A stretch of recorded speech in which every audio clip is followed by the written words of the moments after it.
Diabetes இருக்கிறவங்களுக்கு கொஞ்ச நாள் ஆனால் இந்த மாதிரி ஸ்கின் ட்ரை ஆயிடுது, இல்லை அதில் ரொம்ப அரிப்பு, இச்சிங்னு சொல்லுவோம், ரொம்ப அரிக்குது. இது ஏன் வருது? இதை எப்படி தவிர்க்கலாம்?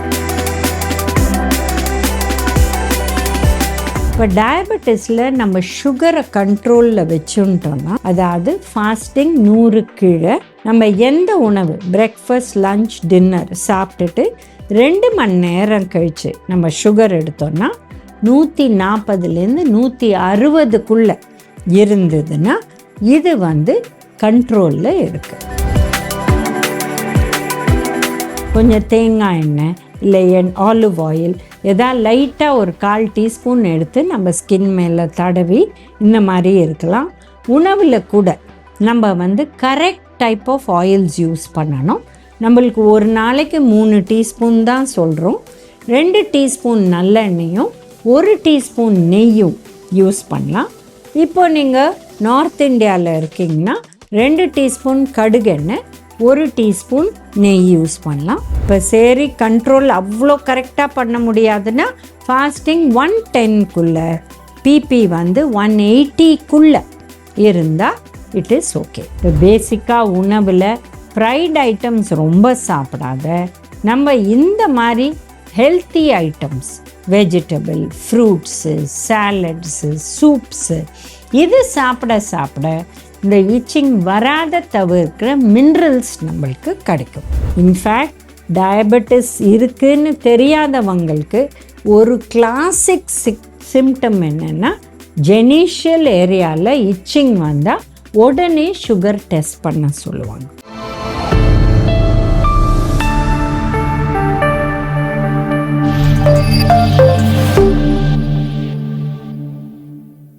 காஸ்மோ ஹெல்த் வியூவர்ஸ்க்கு வணக்கம். நம்ம இப்போ பார்க்க போகிறது டயபெட்டிஸ் இருக்கிறவங்களுக்கு கொஞ்ச நாள் ஆனால் இந்த மாதிரி ஸ்கின் ட்ரை ஆயிடுது, இல்லை அதில் ரொம்ப அரிப்பு, இச்சிங்னு சொல்லுவோம், ரொம்ப அரிக்குது. இது ஏன் வருது? இதை எப்படி தவிர்க்கலாம்? அதான் நம்ம பார்க்க போகிறோம். இப்போ டயபெட்டிஸில் நம்ம சுகரை கண்ட்ரோலில் வச்சுட்டோம்னா, அதாவது ஃபாஸ்டிங் 100 கீழே நம்ம எந்த உணவு பிரேக்ஃபாஸ்ட், லஞ்ச், டின்னர் சாப்பிட்டுட்டு 2 மணி நேரம் கழித்து நம்ம சுகர் எடுத்தோம்னா 140லேருந்து 160க்குள்ளே இருந்ததுன்னா இது கண்ட்ரோலில் இருக்குது.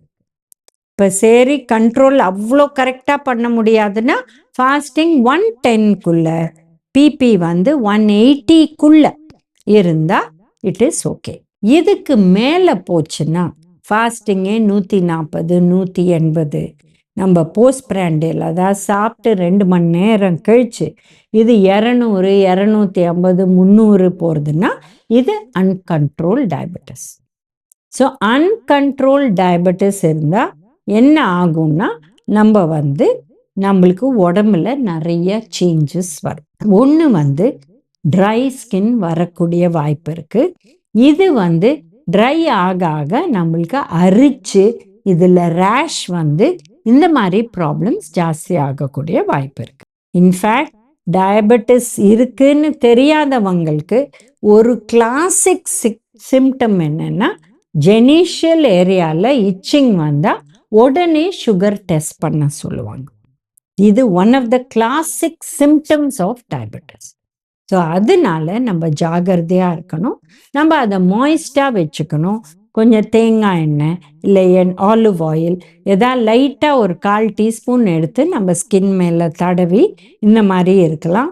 உணவில் கூட நம்ம correct type of oils use பண்ணணும். நம்மளுக்கு ஒரு நாளைக்கு 3 டீஸ்பூன் தான் சொல்கிறோம். 2 டீஸ்பூன் நல்லெண்ணெயும் 1 டீஸ்பூன் நெய்யும் யூஸ் பண்ணலாம். இப்போ நீங்கள் நார்த் இந்தியாவில் இருக்கீங்கன்னா 2 டீஸ்பூன் கடுகெண்ணெய், 1 டீஸ்பூன் நெய் யூஸ் பண்ணலாம்.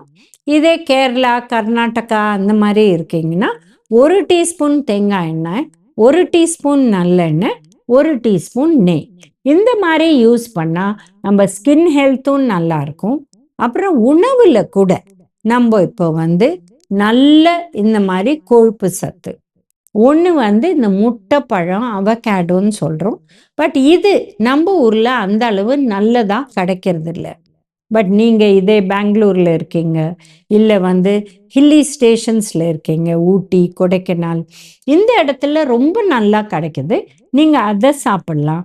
ஏன்னா அதில் இருக்கிற நல்ல கொழுப்பு சத்து உங்களுக்கு கொலஸ்ட்ராலும் ஏற்றாது, ஸ்கின் ஹெல்த்துக்கும் நல்லாயிருக்கும். உணவில் பார்த்தீங்கன்னா நட்ஸ் அண்ட் சீட்ஸ் இதை எடுக்க எடுக்க இந்த இச்சிங்கை குறைக்கலாம்.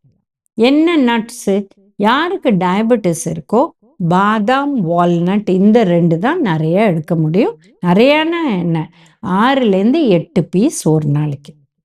வேர்க்கடலை வாரத்தில் 2னா 1/4 கப் அளவு எடுக்கலாம். இதுவுமே பாயில்டாக எடுக்கலாம், இல்லை ரோஸ்டடாக எடுக்கலாம், பச்சையாக எடுக்கக்கூடாது. இந்த மாதிரி நம்ம சாப்பிட்டோம்னா அதில் இருக்கிற நல்ல கொழுப்பு சத்து நம்மளுக்கு ஸ்கின் ஹெல்த்துக்கு ஹெல்ப் ஆகும். இப்போ ஃபிஷ் சாப்பிட்றவங்க ஃபிஷ்ஷை குழம்பா சாப்பிடலாம், கிரில் பண்ணி சாப்பிட்லாம், ஸ்டீம் பண்ணி சாப்பிட்லாம். அப்போ தான் அந்த நல்ல கொழுப்பு சத்து நம்மளுக்கு வரும். இதே ஃபிஷ்ஷை ஃப்ரை பண்ணிட்டிங்கன்னா அதில் இருக்கிற நல்ல கொழுப்பு சத்து டிரான்ஸ் ஃபேட்டி ஆசிட்ஸாக மாறி இது இருதயத்துக்கு நல்லது கிடையாது. ஸோ நல்ல கொழுப்பு சத்து இருக்கிற ஃபிஷ்ஷை குழம்பா சாப்பிட்லாம், ஸ்டீம் பண்ணி சாப்பிட்லாம், கிரில் பண்ணி சாப்பிட்லாம். இது கூட இந்த இச்சிங்கை குறைக்கிறதுக்கு ஹெல்ப் ஆகும். இப்போ பேசிக்காக உணவில் ஃப்ரைட் ஐட்டம்ஸ் ரொம்ப சாப்பிடாத, நம்ம இந்த மாதிரி healthy items, vegetable, fruits, salads, soups, இது சாப்பிட சாப்பிட இந்த இச்சிங் வராத தவிர்க்கிற மினரல்ஸ் நம்மளுக்கு கிடைக்கும். ஜிங்க் கிடைக்கும், இது ஸ்கின் ஹெல்த்துக்கு ரொம்ப நல்லது. மெக்னீஷியம் கிடைக்கும், இது சுகர் கண்ட்ரோலுக்கு ஹெல்ப் ஆகும். Selenium anti accident. ஸோ எதனால உடம்புல இன்ஃப்ளமேஷன் ஆகி அதனால உங்களுக்கு இந்த ப்ராப்ளம் வருதோ அதை குறைக்கும். ஏன்னா இந்த காலகட்டத்தில் இன்ஃப்ளமேஷன் தான் மூல காரணம் டிசீசஸ்க்கு அப்படின்னு கொண்டுட்டாங்க. ஸோ இன்ஃப்ளமேஷனை குறைக்க ஹெல்த்தி உணவு ரொம்ப முக்கியம். இதுக்கு எல்லாம் மேலே ஸ்ட்ரெஸ்ஸு ஜாஸ்தியானா ரேஷஸ் வரவங்களுக்கு ஜாஸ்தி ஆகும். அதனால தினம் டீஸ்ட்ரெஸ் பண்ணுறது ரொம்ப முக்கியம். யோகா, மெடிடேஷன், சாண்டிங், இல்லை வெளியில் போகிறது, சன்ரைஸை பார்க்கறது, சன்செட்டை பார்க்கறது, இந்த மாதிரி விஷயம்லாம் ரொம்ப ரொம்ப நல்லது. இது ஹெல்த்துக்கும் நல்லது, டீஸ்ட்ரெஸ்ஸிங்க்கும் நல்லது. அந்த மாதிரி விஷயங்களுக்கு நம்ம கட்டாயம் பண்ணணும், எக்ஸசைஸும் பண்ணணும். ஏன்னா அதுவும் சுகர் கண்ட்ரோலுக்கு ஹெல்ப் ஆகும். ஸோ இச்சிங் இதெல்லாம் வருது அன்கண்ட்ரோல் டயபெட்டிஸ்னால. ஸோ டயபெட்டிஸை கண்ட்ரோலில் வைங்க. எப்படி கண்ட்ரோலில் வைக்க முடியும்? நார் சத்து சாப்பிடுங்க, புரத சத்து சாப்பிடுங்க, நட்ஸு சாப்பிடுங்க, சீட்ஸு சாப்பிடுங்க. நம்மளோட ஃப்ளாக்ஸ் சீட்ஸ் இருக்குது, இதை வறுத்து பவுடர் பண்ணி சாப்பிடுங்க. ஏன்னா அதோட அவுட்டர் கோட் கொஞ்சம் ஹார்டாக இருக்குது. ஸோ அதோட இருக்கிற குட் ஃபேட் நம்மளுக்கு வரணும்னா இந்த மாதிரி லைட்டாக வறுத்துட்டு பவுடர் பண்ணி வச்சுட்டிங்கன்னா எதில் வேணால் போட்டு நம்ம சாப்பிட்லாம். அடுத்தது புரத சத்து உள்ள உணவு நம்ம சாப்பிடணும். வெஜிடபிள்ஸ் சாப்பிடணும், ஃப்ரூட் சாப்பிடணும். இது எல்லாமே வெஜிடபிள்ஸ் 2 உணவில், புரத சத்து 2 உணவில், பால் ஒரு நாளைக்கு 400 ml, இதெல்லாம் சாப்பிட்டுட்டு வந்தோன்னா நார்மல் டயட்டில் ஹெல்த் பெட்டர் ஆகும். பட் நம்ம அது பண்ணுறதில்ல.